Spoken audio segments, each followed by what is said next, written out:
पुरुषोत्तम मास अर्थात अधिक मासानिमित्त कुचीनगरीत संपूर्ण महिनाभर भक्ती, श्रद्धा आणि अध्यात्माचा अनोखा संगम अनुभवायला मिळाला। या पवित्र महिन्यात गावातील विविध भजनी मंडळांच्या माध्यमातून दररोज हरिपाठ, नामस्मरण, भजन, कीर्तन व धार्मिक कार्यक्रमांचे आयोजन करण्यात आले होते। सकाळ संध्याकाळ हरिनामाच्या अखंड गजराने संपूर्ण परिसर भक्तिरसात न्हाऊन निघाला होता। वारकरी संप्रदायाच्या परंपरेनुसार ग्रामस्थांनी मोठ्या उत्साहाने आणि श्रद्धेने विविध धार्मिक उपक्रमांमध्ये सहभाग घेतला। अधिक मासाच्या सांगत्या सोहळ्यानिमित्त गावातून टाळ मृदुंगाच्या गजरात, विठ्ठल नामाच्या जयघोषात आणि भगव्या पताकांच्या साक्षीने भव्य मिरवणूक काढण्यात आली। या मिरवणुकीत वारकरी, भजनी मंडळी, महिला, पुरुष भाविक तसेच बाल वारकऱ्यांनी उत्स्फूर्त सहभाग नोंदवला।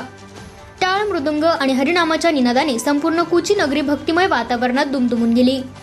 मिरवणुकीनंतर झालेल्या समारोप सोहळ्यात जगद्गुरू संत तुकाराम महाराज यांचे वंशज गुरु हरिप्रसाद महाराज देहूकर यांच्या काल्याच्या कीर्तनाने उपस्थित भाविकांना आध्यात्मिक आनंदाची अनुभूती दिली। महाराजांनी आपल्या ओजस्वी वाणीतून नामस्मरणाचे महत्त्व, संत परंपरेची शिकवण आणि भक्ती मार्गाचे श्रेष्ठत्व विशद करत उपस्थितांना मार्गदर्शन केले। त्यांच्या प्रभावी कीर्तनामुळे संपूर्ण वातावरण भक्तिमय झाले असून भाविक मंत्रमुग्ध झाले। या कार्यक्रमासाठी कुची गावासह पंचक्रोशीतील असंख्य श्रद्धाळूंनी मोठ्या संख्येने उपस्थिती लावली।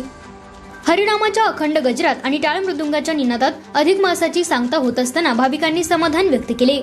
अशा धार्मिक उपक्रमांमुळे समाजात एकात्मता, संस्कार आणि आध्यात्मिक ऊर्जा निर्माण होत असल्याची भावना अनेकांनी व्यक्त केली।